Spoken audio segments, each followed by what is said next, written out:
Hello viewers and dear friends and dear students also. आज हम संरचना एवं बंधन यानी कि स्ट्रक्चर एंड बॉन्डिंग के बारे में नेक्स्ट लेक्चर में हम डिस्कस करने जा रहे हैं रेजोनेंस के बारे में। प्रिय छात्रों, इससे पहले के लेक्चर के अंदर रासायनिक संरचना एवं बंधन के अंतर्गत हमने आपको लोकलाइज्ड केमिकल बॉन्डिंग के बारे में जानकारी दी थी, जहां पर कि हमने हाइब्रिडाइजेशन क्या होता है और उसके अंतर्गत कौन कौन से जो संकरण है कार्बनिक रसायन में महत्वपूर्ण उनके बारे में जानकारी दी थी, जो कि sp, sp2 या sp3 हो सकते हैं। और उसके पश्चात बॉन्ड लेंथ क्या होती है, बॉन्ड एंगल क्या होती है और बंध ऊर्जा क्या है, इसके बारे में जानकारी दी थी। और ठीक इससे पहले वाला जो लेक्चर था, उस लेक्चर के अंदर हमने डीलोकलाइज्ड केमिकल बॉन्डिंग में प्रायोगिक प्रभाव और इलेक्ट्रोमैग्नेटिक इफेक्ट के बारे में जानकारी दी थी। आज हम यहाँ पर बात करने जा रहे हैं अनुनाद के बारे में। प्रिय छात्रों, अनुनाद क्या होता है? हम जानते हैं कि जब कभी किसी यौगिक के सभी गुणों को किसी एक संरचना के द्वारा समझाया नहीं जा सकता या व्यक्त नहीं किया जा सकता, तब हम क्या करते हैं कि उसके दो या अधिक संरचनाओं का निर्माण करते हैं या बनाते हैं, इस प्रकार से कि प्रत्येक संरचना उसके किसी न किसी गुण को लिए हुए होती है। इन सभी संरचनाओं को हम क्या कहते हैं? अनुनादी संरचनाएं कहते हैं। हालांकि जो उसका वास्तविक संरचना है वो इन सभी अनुनादी संरचनाओं का कोई एक मिश्रित रूप होता है, जिसे कि हम क्या कहते हैं? रेजोनेंस हाइब्रिड कहते हैं। ये जो रेजोनेंस हाइब्रिड होता है, उसकी जो ऊर्जा है वो जितनी भी अनुनादी संरचनाएं होती हैं, उन सब अनुनादी संरचनाओं में से भी वो संरचना जिसकी की सबसे कम ऊर्जा होती है, उससे भी कम ऊर्जा किसकी होती है? रेजोनेंस हाइब्रिड की होती है। तो जो डिफरेंस है in the energy of resonance hybrid यानी कि अनुनादी संकर की ऊर्जा और जो मोस्ट स्टेबल स्ट्रक्चर है यानी कि जो सर्वाधिक स्थायी अवस्था है या संरचना है, किसकी? अनुनादी संरचनाओं की। अनुनादी संरचनाओं की सर्वाधिक स्थायी अवस्था कौन सी है? जिसकी की ऊर्जा सबसे कम है, अर्थात उसकी ऊर्जा और अनुनादी संकर की ऊर्जाओं के मध्य के अंतर को हम क्या कहते हैं? अनुनादी ऊर्जा के नाम से जानते हैं। प्रिय छात्रों, resonance is a hypothetical phenomenon यानी कि एक काल्पनिक या परिकल्पनिक घटना है जिसमें कि एनर्जी जो है, ऊर्जा जो है यौगिक की, वो कम होती है और उसका स्थायित्व बढ़ जाता है। Resonance energy of A compound can be calculated. यदि आपको अनुनादी ऊर्जा का गणना करनी है तो कैसे किया जा सकता है? तो उसकी जो प्रायोगिक और सैद्धांतिक हीट ऑफ फॉर्मेशन है यानी कि संभवन ऊष्माएं हैं, उनके अंतर के आधार पर हम अनुनादी ऊर्जा का मान जो है वो परिकलित कर सकते हैं। More the resonance energy more is it's stability. जितनी अधिक अनुनादी ऊर्जा होगी उतनी ही अधिक क्या होगी? उसका स्थायित्व होगा। जैसा कि यहाँ पर हमने कुछ रेजोनेंस स्ट्रक्चर्स को बनाया है, जैसे बेंजीन के रेजोनेंस स्ट्रक्चर के बारे में आप सभी जानते हैं कि 2 केकुले स्ट्रक्चर होती हैं तो 3 उसकी डेवार स्ट्रक्चर होती हैं। ये 5 जो है बेंजीन की रेजोनेंस स्ट्रक्चर होती है। हम जानते हैं अच्छे तरीके से कि बेंजीन की जितनी भी अनुनादी संरचनाएं हैं, उन सभी में से ये जो देखो 2 केकुले स्ट्रक्चर है, उनका उसके अनुनादी संकर में महत्वपूर्ण और सर्वाधिक योगदान होता है। इसी प्रकार से कार्बन डाइऑक्साइड के रेजोनेंस स्ट्रक्चर को हम बना सकते हैं। ये कार्बन डाइऑक्साइड, यदि ये इलेक्ट्रॉन इधर शिफ्ट हो जाए तो यह ट्रिपल बॉन्ड आ जाएगा, तो ये इधर शिफ्ट हो जाएगा तो यहाँ माइनस आ जाएगा, यहाँ प्लस आ जाएगा। इस प्रकार से इधर की तरफ शिफ्ट हो जाए, इधर की तरफ शिफ्ट हो जाए तो यहाँ पर पॉजिटिव और नेगेटिव चार्ज इस प्रकार से आ जाएंगे। इसी प्रकार की रेजोनेंस स्ट्रक्चर हम कार्बोनेट आयन के लिए बना सकते हैं। कार्बोनेट आयन में 2 नेगेटिव चार्ज हैं ऑक्सीजन पर। यदि ये अपने इलेक्ट्रॉन पेयर यहाँ दे दें और ये अपने इलेक्ट्रॉन पेयर यहाँ दे दें तो इस और इस ऑक्सीजन पर नेगेटिव चार्ज आ जाएगा। यदि ये वाला दे दे तो, अदरवाइज ये देगा तो यहाँ इन दोनों पर नेगेटिव चार्ज आ जाएगा। इसी प्रकार से ये तीनों अनुनादी संरचनाओं को हम यहाँ पे समझ सकते हैं। Allylic cation CH2 double bond CH2 plus, तो पॉजिटिव चार्ज यदि है तो यहाँ भी पाई इलेक्ट्रॉन डीलोकलाइज हो सकते हैं, तो ये भी एक प्रकार की अनुनादी संरचनाएं बनाते हैं। तो एलिलिक कैटायन, तो ये कुछ अनुनादी संरचनाएं हैं जिनको कि हम समझ सकते हैं देख करके। अनुनाद के लिए जो आवश्यक कंडीशंस है या जो शर्तें हैं जिसे हम कह सकते हैं, वो क्या हो सकती हैं? तो पहली जो महत्वपूर्ण शर्त यह है कि जो पोजीशन ऑफ एटम्स है यानी कि जो परमाणुओं की आपेक्षिक या उनकी जो स्थिति है, वो सभी अनुनादी संरचनाओं में क्या होनी चाहिए? समान होनी चाहिए। वो अपनी स्थिति पर एक जैसे ही होने चाहिए। नंबर ऑफ पेयर्ड इलेक्ट्रॉन, यानी कि सभी अनुनादी संरचनाओं में जो अयुग्मित इलेक्ट्रॉन की संख्या है या युग्मित इलेक्ट्रॉन की संख्या है वो समान होगी, और साथ ही साथ उनकी जो पोजीशन है वो चेंज हो सकती है, क्योंकि पोजीशन चेंज होने पर ही अनुनादी संरचनाएं का निर्माण होता है। There can not be same charge on two adjacent atom, यानी कि दो निकटवर्ती परमाणुओं पर समान आवेश नहीं होना चाहिए। All resonating structures have nearly same energy और they have very little difference in energy। जितनी भी अनुनादी संरचनाएं हैं उनकी ऊर्जाएं लगभग समान होती हैं या उनकी ऊर्जाओं के मध्य बहुत कम अंतर होता है।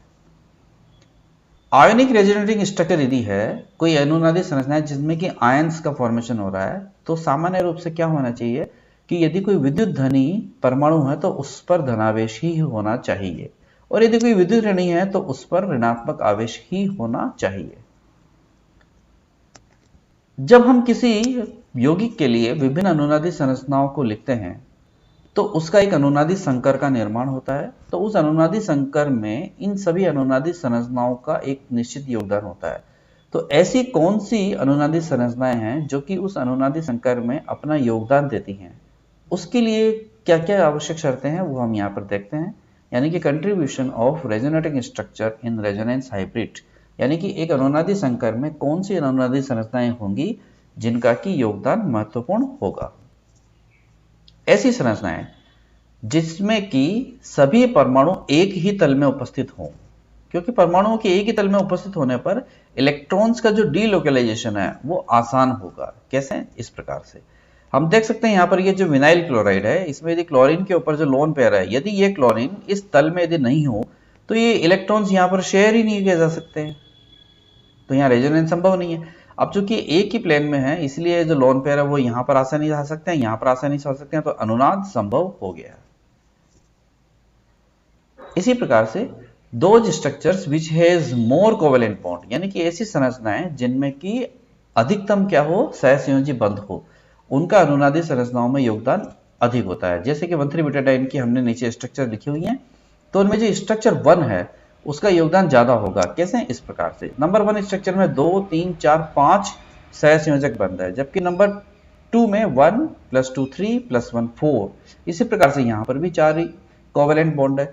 तो जो स्ट्रक्चर नंबर 1 है इसका अनुनादी संकर में जो योगदान होगा वो इन दोनों की तुलना में क्या होगा, ज्यादा होगा। If number of covalent bonds are same, यदि सहसंयोजी बंधों की संख्या समान हो तो उस परिस्थिति में न्यूट्रल चार्ज कैरिंग स्ट्रक्चर, यानी कि ऐसी स्ट्रक्चर जिस पर कि आवेश नहीं हो, उसका कंट्रीब्यूशन ज्यादा होगा। इसी कारण से कार्बन डाइऑक्साइड की निम्न संरचनाओं में से स्ट्रक्चर नंबर 1 का योगदान, इसका योगदान सर्वाधिक होता है। स्ट्रक्चर 1, 2 और 3 ऐसी संरचनाएं जिसमें कि इलेक्ट्रोनेगेटिव एटम पर नेगेटिव चार्ज हो, इस प्रकार से यहां पर C+ पॉजिटिव चार्ज और ऑक्सीजन विद्युत ऋणी है, तो इस पर नेगेटिव चार्ज होना अपेक्षित है, तो इसका योगदान सर्वाधिक होगा।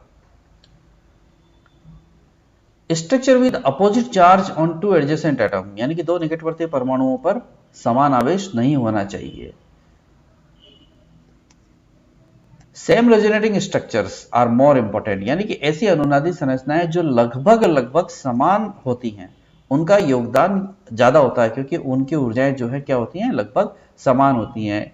इसी परिप्रेक्ष्य में कार्बोनेट आयन की जो तीनों संरचनाएं हैं उनका योगदान एक समान है। ये तीनों संरचनाएं लगभग एक जैसी हैं, क्योंकि इनमें सभी में 2 ऑक्सीजन पर ऋणावेश है, 2 ऑक्सीजन पर ऋणावेश है, इसलिए तीनों संरचनाएं लगभग समान हैं। ये इसके अनुनादी संकर को हम इस प्रकार से व्यक्त कर सकते हैं। Structure with same charge on adjacent atom will have negligible contribution, यानी कि 2 निकटवर्ती परमाणुओं पर समान आवेश है तो उसका योगदान नहीं है। जैसे कि ये स्ट्रक्चर 2 में हम देख सकते हैं कि C++ चार्ज, तो इसका योगदान नगण्य है। अनुनाद के माध्यम से किस प्रकार से विस्थानीकरण होता है इलेक्ट्रॉनों का और उससे स्थायित्व किस प्रकार से प्राप्त होता है, यह इस पॉइंट के अंदर समझाया गया है।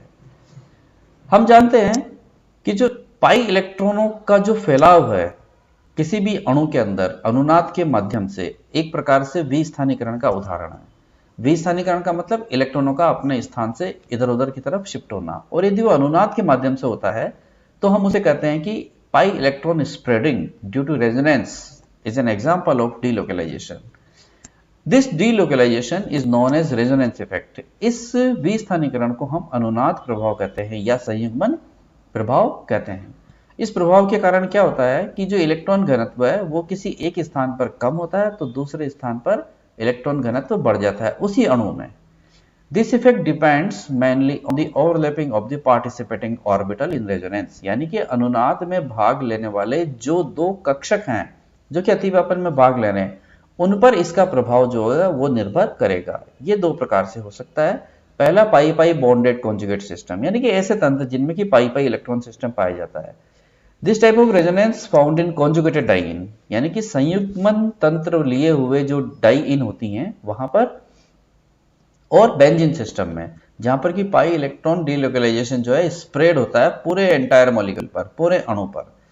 These will be discussed in detail at later in other chapters। हम किसी दूसरे अध्याय के अंदर इसके बारे में डिस्कस में बाद में डिटेल में विस्तृत चर्चा करेंगे।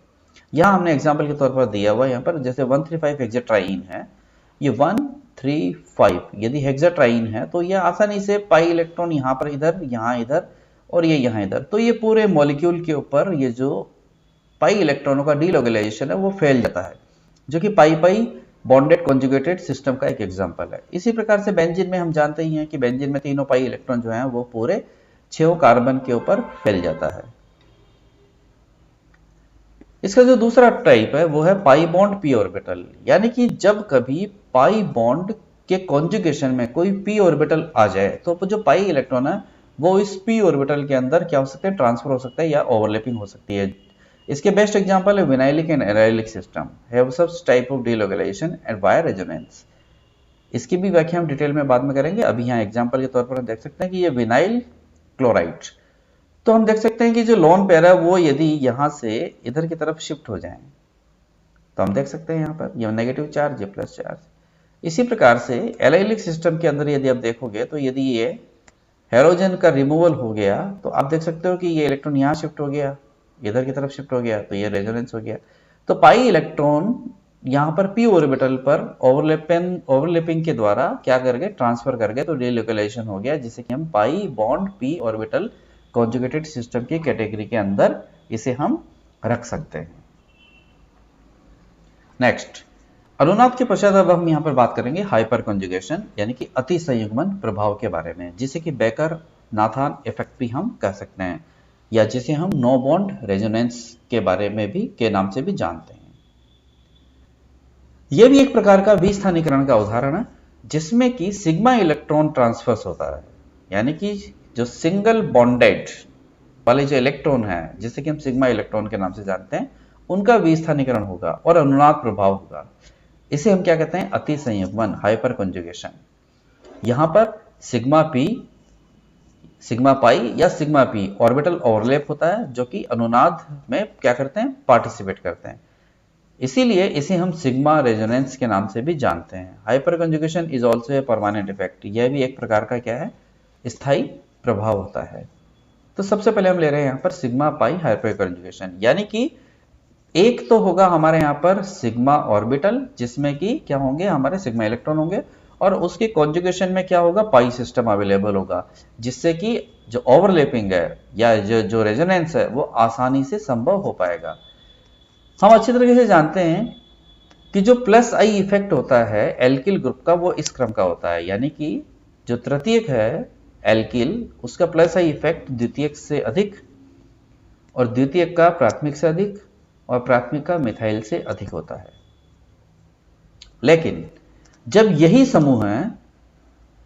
समूह है किसी अनसैचुरेटेड सिस्टम यानी कि कोई क्या हो, असंतृप्त तंत्र के साथ संयुग्मन में यदि लगे हुए हों तो ये जो पाई इफेक्ट का जो ऑर्डर है वो रिवर्स हो जाता है। बेकर एंड नाथन ने सबसे पहले पैरा एल्किल बेंजिल ब्रोमाइड की पिरिडिन के साथ अभिक्रिया के माध्यम से इस प्रभाव को समझाया। क्या रिएक्शन है, ये पैरा पोजीशन पर एल्किल ग्रुप बेंजिल ब्रोमाइड की पिरिडिन के साथ रिएक्शन होती है, तो नाइट्रोजन यहाँ पर शिफ्ट हो गई और ब्रोमाइड आयन निकल गया, तो ये कंपाउंड हमारा बना। तो इस रिएक्शन पर ये जो हमारा एल्किल ग्रुप है, इस एल्किल ग्रुप के इफेक्ट को यदि हम देखा जाए तो हाइपर कंजुगेशन के अनुसार क्या है कि ये जो ऑर्डर है, ये ऑर्डर रिवर्स हो जाता है, यानी कि मिथाइल के साथ में ये जो ऑर्डर है वो बिल्कुल इस टर्शरी एल्किल के ऑर्डर के अपोजिट है। For the reaction depicted previously, यानी कि जो रिएक्शन अभी हमने बताई उसके लिए क्या कहा गया कि with the increase in plus A effect due to alkyl group the rate of reaction should be increase like, rate of reaction कैसे बढ़नी चाहिए थी, तृतीयक, फिर द्वितीयक, फिर प्राथमिक, फिर मिथाइल। लेकिन ये जो रिएक्शन का जो क्रम है वो क्या पाया गया, मिथाइल के लिए सर्वाधिक, उसके बाद प्राइमरी, और उसके बाद द्वितीयक, और उसके बाद तृतीयक। तो ये ऑर्डर पाया गया।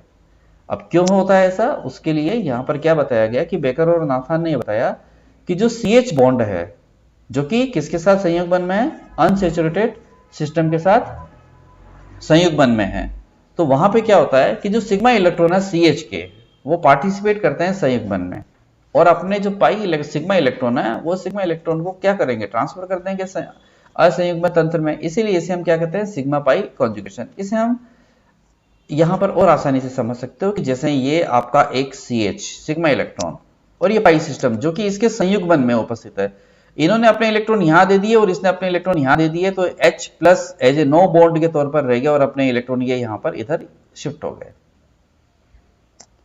इसी को हम यदि ऑर्बिटल डायग्राम से समझना चाहें तो हम ऐसे समझ सकते हैं कि ये हमारा ऑर्बिटल सिस्टम है, ये हमारा CH और ये हमारा CH, कौन सा वाला, ये वाला, और ये हमारा जो डबल बॉन्ड है उसके पहला p ऑर्बिटल और दूसरा p ऑर्बिटल हमें पता है, यह H हमारा CH, यहां पर हमारे 2 इलेक्ट्रॉन अवेलेबल है, कौन से, सिग्मा बॉन्ड के।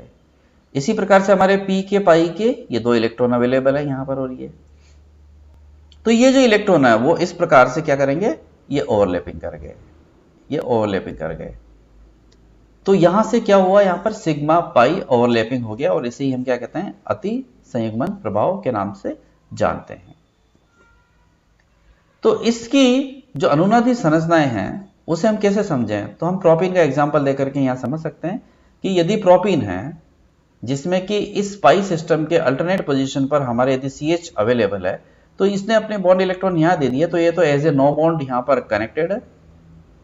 तो कुल मिलाकर के एक, ये दूसरा और ये तीसरा, तो कुल मिलाकर के इससे हम 3 अनुनादी संरचनाएं यहां पर हम देख सकते हैं। We can see that in structure 2, 3 and 4 sigma electrons transferred from their position, यानी कि जो सिग्मा इलेक्ट्रॉन है वो अपनी स्थिति से क्या हो गए, ट्रांसफर हो गए, and there is no bond between C and H plus, और C और H plus के बीच में किसी भी प्रकार का कोई बंध नहीं है, इसीलिए इस प्रभाव को हम नो बॉन्ड रेजोनेंस के नाम से भी जानते हैं। एल्कीन्स के जो स्टेबिलिटी ऑर्डर है उसको भी हम हाइपर कंजुगेशन इफेक्ट के द्वारा समझा सकते हैं। हम जानते हैं कि जैसे जैसे number of hydrogen atom on alpha carbon, ये अल्फा कार्बन पर जैसे जैसे नंबर ऑफ हाइड्रोजन एटम बढ़ेगा तो resonating structure due to hyperconjugation also increases, और हम जानते हैं कि जितना अधिक अनुनादी संरचनाएं होंगी उतना ही अधिक उस यौगिक का स्थायित्व होगा। तो हम यहाँ पर एल्कीन्स की स्टेबिलिटी को देख सकते हैं कि हम देखते हैं कि यहाँ पर इसके अल्फा पर कोई कार्बन ही नहीं है, तो नेचुरली कोई CH बॉन्ड नहीं है, तो यहाँ पर किसी भी प्रकार की अनुनादी संरचनाएं नहीं है, 0।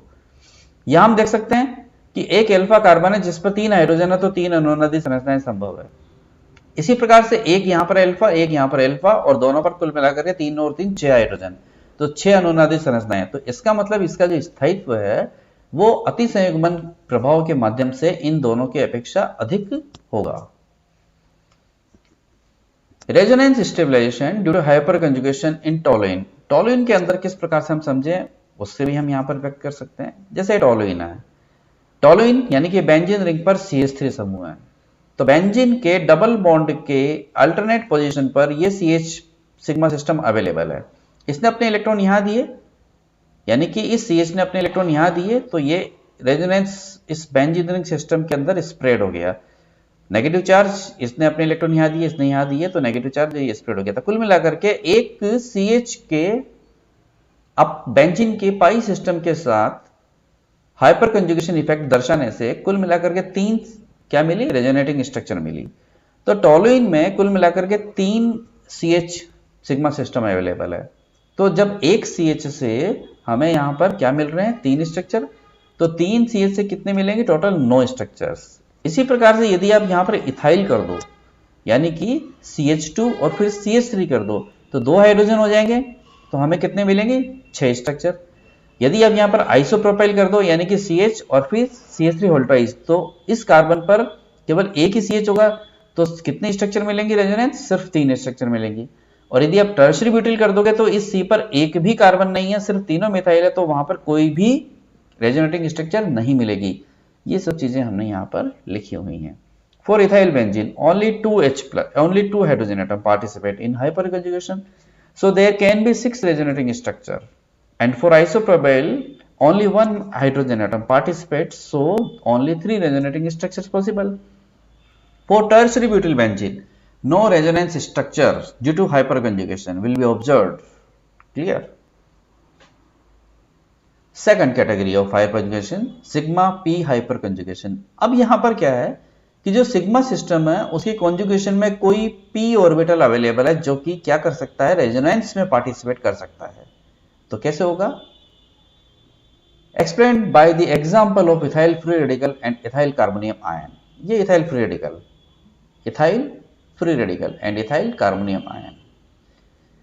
So the sigma orbital of CH, ये जो sigma orbital है CH का in ethyl free radical overlaps with the p orbital having unpaired electron, यानी कि वो p orbital जिसमें कि unpaired electron है उसके साथ में ये CH के जो ऑर्बिटल है वो ओवरलैप कर लेंगे। तो अपना एक इलेक्ट्रॉन यदि ये यहां दे देगा तो ये H एज ए डॉट यानी कि फ्री रेडिकल क्या होगा, रह जाएगा। इस प्रकार से ये CH है और ये हमारा अनशेयर्ड इलेक्ट्रॉन वाला ऑर्बिटल है, दोनों में ओवरलैपिंग होगा, तो हम उसे इस प्रकार से देख सकते हैं। ये इस प्रकार से ये हमारा इथाइल फ्री रेडिकल है। यदि इसने इलेक्ट्रॉन अपने यहाँ दे दिए, तो इसने अपना एक इलेक्ट्रॉन यहाँ दे दिया और एक इलेक्ट्रॉन इसका है, तो यहाँ पर तो पाई बॉन्ड फॉर्मेशन हो जाएगा और ये H डॉट यानी कि एज ए फ्री रेडिकल तौर पर ये यहाँ पर ये रह जाएगा। तो इसने पार्टिसिपेट किया तो यहाँ पर हुआ, यदि ये पार्टिसिपेट करेगा तो ये रह जाएगा, ये पार्टिसिपेट करेगा तो ये रह जाएगा। इन ethyl carbonium ion CH bond, ये इथाइल कार्बोनियम आयन को भी हम समझ सकते हैं कि ये CH बॉन्ड है लेकिन ये अब वैकेंट है, तो ये अभी अपने यहां पर इलेक्ट्रॉन्स को क्या कर सकता है, रेजोनेंस के माध्यम से शिफ्ट कर सकता है। इसने अपने इलेक्ट्रॉन यहां पर शिफ्ट कर दिए, यानी कि इस वैकेंट p ऑर्बिटल को दे दिए, तो यहां पर क्या रह गया, पॉजिटिव चार्ज। यदि इसने दिया तो यहां पॉजिटिव चार्ज, यदि ये देगा तो ये पॉजिटिव रह जाएगा, ये देगा तो ये पॉजिटिव रह जाएगा। तो रेजोनेंस स्ट्रक्चर्स को हम इस प्रकार से समझा सकते हैं। और ये इसका ऑर्बिटल डायग्राम है जहां पर कि सिग्मा और p ऑर्बिटल की ओवरलैपिंग है। तो ये हाइपर कंजुगेशन का दूसरा प्रभाव है, दूसरा इफेक्ट है, जहां पर कि सिग्मा p ओवरलैपिंग के माध्यम से हाइपर कंजुगेशन प्रभाव संपन्न होता है। नेक्स्ट, एरोमेटिसिटी, यानी कि इसे हम कह सकते हैं कि जो हमारे बेंजीन या बेंजीन जैसे तंत्र हैं उनमें एक विशेष गुण पाया जाता है एरोमेटिकता का, उसकी व्याख्या यहां पर की गई है। हालांकि इस एरोमेटिसिटी के बारे में हम आगे चैप्टर्स के अंदर डिटेल में डिस्कस करेंगे। यहां सिर्फ इंट्रोडक्टरी जो मैसेज है वो दिया हुआ है। हम जानते हैं कि बेंजीन किसी भी प्रकार का अनसैचुरेशन टेस्ट नहीं देता, यानी कि असंतृप्तता का परीक्षण टेस्ट नहीं देता। हालांकि उसमें वो है एक अनसैचुरेटेड मॉलिक्यूल है और यह अपने आप में स्थायी अणु की भांति व्यवहार करता है और साथ ही साथ प्रतिस्थापन अभिक्रियाएं देता है, न कि योगात्मक अभिक्रियाएं देता है, यानी कि इलेक्ट्रोफिलिक सब्स्टिट्यूशन रिएक्शन देता है, न कि योगात्मक अभिक्रियाएं देता है। दिस प्रॉपर्टीज यानी कि these properties of benzene accounts for the aromaticity in benzene, यानी कि इन्हीं गुणों की वजह से हम कह सकते हैं कि बेंजीन में एरोमेटिसिटी होती है। तो ऐसे ऑर्गेनिक कंपाउंड्स जो कि इसी प्रकार की सिमिलर केमिकल बिहेवियर शो करते हैं उनको हम क्या कहते हैं, बेंजीन के जैसे ही एरोमेटिक यौगिक कहते हैं और उन समय एरोमेटिकता का गुण पाया जाता है। तो क्या सामान्य ऐसे गुण हैं जो कि एरोमेटिकता को दर्शाते हैं कि इन सभी में हाई डिग्री ऑफ अनसैचुरेशन होगा, यानी कि अति संतृप्तता की बहुत अधिक मात्रा होगी, लेकिन वो कभी भी असंतृप्तता का परीक्षण नहीं देंगे। सभी के सभी इलेक्ट्रॉन स्नेह प्रतिस्थापन अभिक्रियाएं देंगे, जैसे कि नाइट्रीकरण है या हेलोजनीकरण है। ये सभी साइक्लिक कंपाउंड्स होते हैं, यानी कि चक्रीय यौगिक होते हैं और सामान्यतया एक समान तल में या लगभग एक ही जैसे तल में स्थित रहते हैं। ये सभी हकल के 4n+2 pi electron system rule का पालन करते हैं। क्या है हकल का नियम? हकल का नियम यह है कि ऐसी एक चक्रीय एक तलीय समानांतर रिंगें जिनमें कि 4n+2 पाई इलेक्ट्रॉन का डीलोकलाइज्ड सिस्टम हो, वो अतिरिक्त स्थायित्व लिए हुए रहती हैं और उनमें एरोमेटिक बिहेवियर होता है, जो कि 4n+2 पाई इलेक्ट्रॉन रूल कहलाता है। यहाँ पर n बराबर हम जानते हैं एक संख्या है, इंटीग्रल नंबर, जो कि 012 है। यदि हम n बराबर 012 रखें तो हम देख सकते हैं कि ऐसे सिस्टम जिनमें कि 2 पाई इलेक्ट्रॉन, 6 पाई, 10 पाई, 14 पाई इलेक्ट्रॉन सिस्टम होगा, डीलोकलाइज इलेक्ट्रॉन सिस्टम होगा, वो सभी क्या होंगे? एरोमेटिक गुण लिए हुए होंगे। We will discuss in detail about aromaticity at later. So dear friends and dear students, आपको ये लेक्चर निश्चित रूप से अच्छा लगा होगा। थैंक्स। इससे पूर्व के सभी लेक्चर्स को आप देखिए। लेक्चर के इन्फॉर्मेशन टैब में आप वीडियो के इन्फॉर्मेशन टैब में आप देख सकते हैं इससे पूर्व के दिए हुए लेक्चर्स का मैंने लिंक शेयर किया हुआ है, और एंड स्क्रीन पर भी आपको इससे पहले के लेक्चर के और अदर जो इंपॉर्टेंट लेक्चर्स हैं उनके लिंक यहाँ पर शेयर किए हुए हैं। उम्मीद है आपको ये लेक्चर निश्चित रूप से अच्छा लगा होगा। किसी भी प्रकार की क्वेरीज या कुछ कमेंट्स हैं तो आप कमेंट बॉक्स के अंदर आप लिख सकते हैं, और चैनल को सब्सक्राइब कीजिए। Thank you. नेक्स्ट लेक्चर में हम डिस्कस करेंगे हाइड्रोजन बॉन्डिंग के बारे में। Thank you.